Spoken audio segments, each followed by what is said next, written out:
Hello students of class 11th economics बेटे। जैसे कि आपका chapter number 2 some basic concepts of macro economics continuity में है, जिसमें बेटा मैंने प्रीवियस वीडियो में आपको फाइनल गुड्स के बारे में समझाया था कि फाइनल गुड्स क्या होती हैं। अब बेटा हम आपको इंटरमीडिएट गुड्स के बारे में समझाएंगे। एक वैल्यू एडिशन और नॉट वैल्यू एडिशन का कंसेप्ट क्लियर करूँगी बेटा मैं आज आपको। देखो बेटा, सबसे पहले हम ना वैल्यू एडिशन और नॉन वैल्यू एडिशन के कंसेप्ट के बारे में बात करते हैं, ठीक है। देखो बेटा, एक तो चीज़ें हैं इंटरमीडिएट गुड्स। इंटरमीडिएट गुड्स की पहले मैं बात करती हूँ। इंटरमीडिएट गुड्स को थोड़ा थोड़ा समझाऊंगी, पहले मैं बुक में से नहीं समझा रही, जस्ट डेफिनेशन दे रही हूँ। इंटरमीडिएट गुड्स क्या हैं? जो अभी तैयार नहीं है, ठीक है ना, कि अभी वो तैयार होनी क्या है, बाकी हैं, ठीक है। उसको इंटरमीडिएट गुड्स क्या बोलते हैं। जैसे जैसे वो प्रोडक्शन के हर स्टेप को पार करती जाएंगी, उनकी वैल्यू क्या होती जाएगी, ऐड होती जाएगी, उनका मूल्य बढ़ता जाएगा, उनका मूल्य बढ़ता जाएगा, ठीक है। तो उसको बोलते हैं वैल्यू ऐड होना, ठीक है। जब वो बिल्कुल तैयार हो गई तो उसकी वैल्यू में कोई बदलाव नहीं आता, उसकी कीमत में कोई बदलाव नहीं आता, ठीक है। तो इसलिए बोला गया है कि जो फाइनल गुड होती है उसमें अब हम कुछ भी नहीं कर सकते, उसकी कीमत को हम और नहीं बढ़ा सकते। लेकिन जो इंटरमीडिएट गुड है, जैसे एक तो है वुड, लकड़ी, ठीक है, एक है उससे तैयार फर्नीचर, ठीक है ना। जो फर्नीचर है वो बिल्कुल रेडी है, मार्केट में उतर चुका है बिकने के लिए, तो वो क्या है, फाइनल गुड, ठीक है। अब फर्नीचर को बनाने में जितनी मेहनत, जितना लगा, ठीक है, तो उसका वो क्या हो गया, फाइनल मूल्य हो गया, उसकी फाइनल वैल्यू हो गई, ठीक है। मान लो 10,000 की जो है कॉस्ट पड़ी है और प्रॉफिट ऐड करके उसको 15,000 में बेचा जा रहा है, तो 15,000 क्या हो गया, उसकी फाइनल वैल्यू हो गई। अब उसमें कोई भी चेंजेस करके हम उसका जो है नहीं बढ़ा सकते वैल्यू को, ठीक है, क्योंकि अब हम उसमें चेंज कर ही नहीं सकते, क्योंकि वो बिल्कुल रेडी है बिकने के लिए। लेकिन इंटरमीडिएट गुड क्या है, वो अभी रेडी नहीं है, उसको भी बनाया जा रहा है, ठीक है ना। जैसे जैसे वो बनती जाएगी और बढ़िया होती जाएगी, उसकी कीमत और बढ़ती जाएगी, जितनी वो बढ़िया होती जाएगी उसकी कीमत और बढ़ती जाएगी।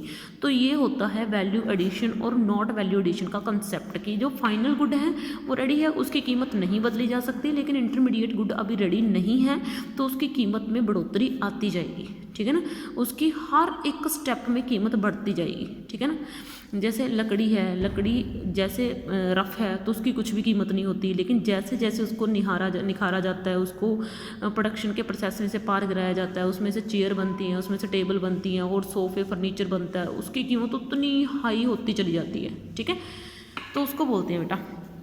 तब देखो बेटा, इंटरमीडिएट गुड्स की तरफ बढ़ते हैं। इंटरमीडिएट गुड्स आर दस गुड्स। इंटरमीडिएट गुड्स वो होती हैं which have yet not cross the boundary line of production, जो प्रोडक्शन की बाउंड्री लाइन को पार नहीं करा है जिसने नहीं, यानी कि जो अभी फैक्ट्री से, किसी कंपनी से बाहर नहीं निकली हैं हमारे यूज़ के लिए, जो मार्केट में नहीं आई हैं हमारे द्वारा खरीदने के लिए, ठीक है ना, ना ही वो बिकने के लिए रेडी हैं। Value is still to be added. Still यानी कि अभी भी वैल्यू अभी भी ऐड होती जाएगी इन वस्तुओं की, ठीक है ना। Which are yet not ready for use by their final user. अभी इन वस्तुओं का कोई भी फाइनल यूज़र नहीं बन सकता, ठीक है ना, हम इनको नहीं खरीद सकते, ठीक है। तो अब देखो, इन अदर वर्ड्स या फिर मैं दूसरे शब्दों में अगर आपको बोलूँ, इंटरमीडिएट गुड्स वो गुड्स होती हैं जो एक कंपनी दूसरी कंपनी से खरीदती है। इसका मीनिंग क्या है, अब ये क्या मीनिंग क्या हो गया, ये एक नई लाइन हो गई ना, one form from the other form. जैसे मान लो एक कार बनाने वाली कंपनी है, ठीक है ना, वो स्पेयर पार्ट से कार बनाती है, तो अब एक स्पेयर पार्ट बनाने वाली कंपनी है, तो वो स्पेयर पार्ट बनाने वाली कंपनी किसको सप्लाई करेगी अपने स्पेयर पार्ट, कार बनाने वाली कंपनी को सप्लाई करेगी स्पेयर पार्ट, ठीक है। तो ये इसकी एग्जांपल है और यही आपकी बुक में भी दे रखी है, ठीक है। तो इन अदर वर्ड्स, दूसरे शब्दों में यही तो उसने बोला कि इंटरमीडिएट गुड्स उन वस्तुओं को भी बोला जाता है विच आर परचेज्ड, जो खरीदी जाती हैं एक फर्म से, एक कंपनी से दूसरी कंपनी के द्वारा, ठीक है ना। एक कंपनी दूसरी कंपनी से उन वस्तुओं को खरीदती है ताकि वो अपनी चीज़ों को कंप्लीट कर पाए, ठीक है ना। क्यों खरीदती है, क्योंकि उनको इनपुट के तौर पर, यानी कि रॉ मटेरियल के तौर पर यूज़ किया जाता है। और रॉ मटेरियल कौन होता है, रॉ मटेरियल वो वस्तुएं होती हैं जो आगे किसी और चीज़ के प्रोडक्शन के लिए यूज़ करी जाती हैं, और एज गुड फॉर रीसेल। और रीसेल का मीनिंग क्या हो गया, रीसेल का मीनिंग क्या है, जैसे मैंने क्या करा, इकट्ठा जो है ना सामान कहीं से थोक से उठा लिया, जिसको आपने थोक, बड़ा सिंपल वर्ड है थोक, मैं आपको होलसेलर रिटेलर वर्ड यूज़ नहीं करूँगी, आप कंफ्यूज हो जाओगे। तो आपने थोक से सामान उठाया, उससे क्या होता है, आपको कम कीमत के ऊपर, नॉर्मल से मार्केट प्राइस से थोड़ा कम कीमत के ऊपर वस्तुएं मिल जाती हैं, ठीक है। तो फिर आपने क्या करा, वहाँ से सामान लाए और हमारी जो नॉर्मल मार्केट है वहाँ पे उतनी ही कीमत से बेच दिया जितनी कीमत उनके ऊपर छपी हुई है, लेकिन आपको उनसे कम कीमत के ऊपर प्राइस मिली है वो वस्तु, लेकिन आप बेच उतनी की रही हो या उससे थोड़ा सा प्रॉफिट ऐड करके उसको बेच रहे हो, ठीक है ना। तो वो होता है गुड्स फॉर रीसेल, कि बनी बनाई चीज़ को दोबारा से बेचना, उसमें थोड़ा सा प्रॉफिट ऐड करके, ठीक है ना, उसको रीसेल बोला जाता है। जो देखो उसने बोला कि शर्ट्स खरीदी, एक फॉर्म से दूसरी फॉर्म ने शर्ट्स खरीद ली, क्यों, क्योंकि वो उन शर्ट्स के मूल्य में 10-20 रुपये और ऐड कर देगा और उस 10-20 रुपये से अपना प्रॉफिट कमाएगा, ठीक है ना। जैसे जो दुकानदार होते हैं वो इकट्ठा जो है ना कपड़ा लेके आते हैं, ठीक है ना, तो वह क्या करते हैं, उसमें थोड़ा प्रॉफिट ऐड करते हैं और हम लोगों को वो बेच देते हैं, ठीक है। जैसे उसने एक बोला है कि एक कारपेंटर है, कारपेंटर ने क्या करा, लकड़ी जो है वो ख़रीद ली, मान लो उसने 5,000 की लकड़ी जो है वो ख़रीदी है और उसने उससे क्या करा, पूरा एक फर्नीचर जो है रेडी कर दिया कम से कम 15,000 का, ठीक है। तो लकड़ी जो है उसकी 5,000 की थी और उसने जो अपनी मेहनत मजदूरी करके प्लस अपना प्रॉफिट ऐड करके उससे 15,000 तक फाइनल चीज़ बना दी है, ठीक है ना।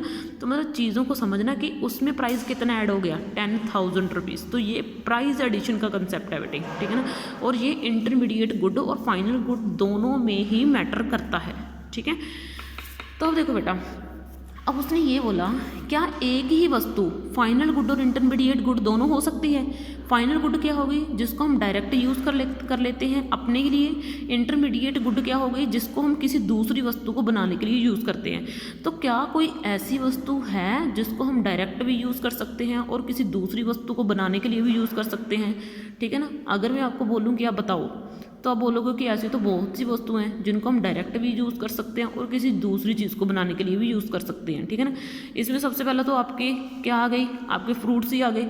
फ्रूट्स को चाहे तो आप मार्केट से ले आए, सीधा काट के खा लिया, चाहे आप फ्रूट से आगे कोई जैम तैयार कर लो या फिर फ्रूट से कोई फ्रूट केक तैयार कर लो, ठीक है ना। तो आप कुछ भी कर सकते हो। वैसे मिल्क है, मिल्क को आप मार्केट से ले आए, आपने उसको डायरेक्ट यूज़ कर लिया तो वो फाइनल गुड हो गई। लेकिन जब आपने मिल्क से क्या करा, बिस्किट्स बनवाई, तो वो क्या हो गई, एक इंटरमीडिएट गुड, क्योंकि आपने मिल्क को किसी दूसरी चीज़ को बनाने के लिए यूज़ करा, ठीक है ना।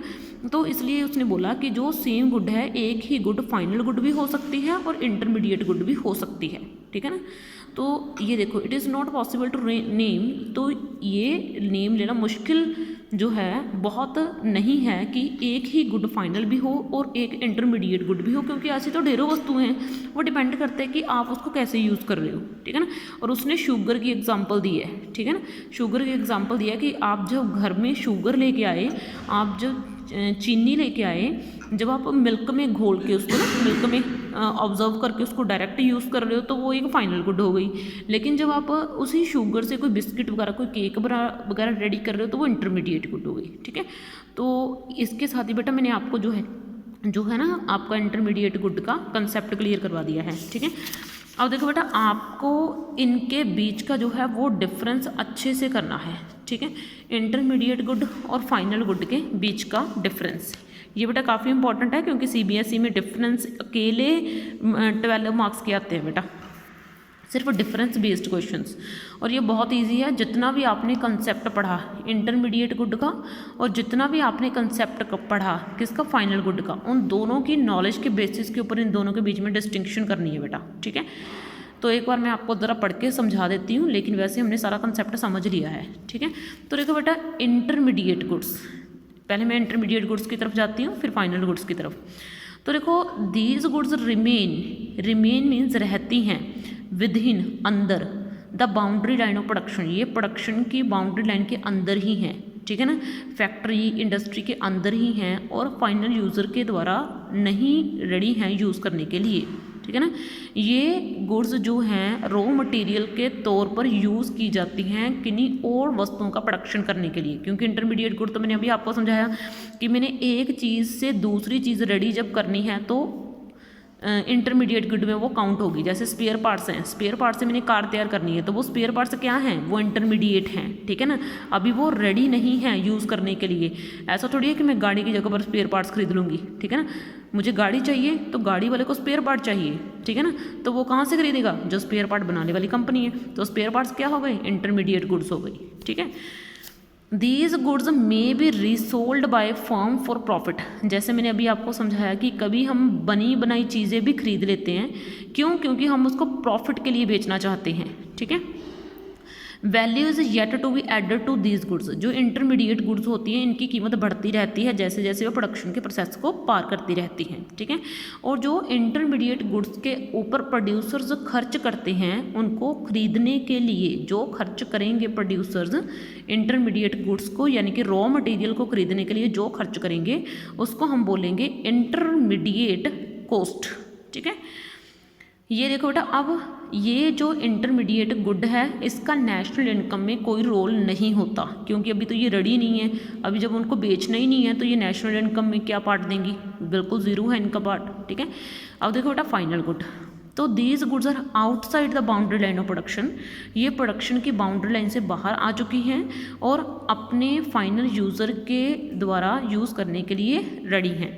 These goods are not used as raw material. इनको रॉ मटेरियल के इनको रॉ मटेरियल के लिए यूज़ नहीं किया जा सकता, क्योंकि गुड्स ऑलरेडी रेडी हैं। तो जैसे एक आपने बनी बनाई पैंट शर्ट है, आप क्या उस पैंट शर्ट से वापस वही कपड़ा लेके आ सकते हो, बिल्कुल नहीं, क्योंकि ये तो रेडी हो चुका है। तो आप पैंट शर्ट से कुछ और थोड़ी ना बना सकते हो, ठीक है ना, तो वो फाइनल है, ओके।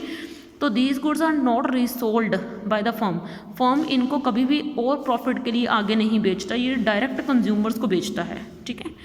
अब देखो value is not to be added to these goods. अब इनको किसी प्रोडक्शन के प्रोसेस से तो पार करना नहीं होता फाइनल गुड्स को, तो इसलिए इनकी अब कीमत और नहीं बढ़ सकती, ठीक है। जो इनके ऊपर एक्सपेंडिचर करा जाता है उसको फाइनल एक्सपेंडिचर बोला जाता है, और फाइनल गुड्स का योगदान होता है नेशनल इनकम में पूरा, ठीक है। तो बेटा इसके साथ ही मैंने आपको इंटरमीडिएट और फाइनल गुड्स के बीच का कंसेप्ट और दोनों का डिफरेंस समझा दिया है। ओके बेटा, थैंक यू।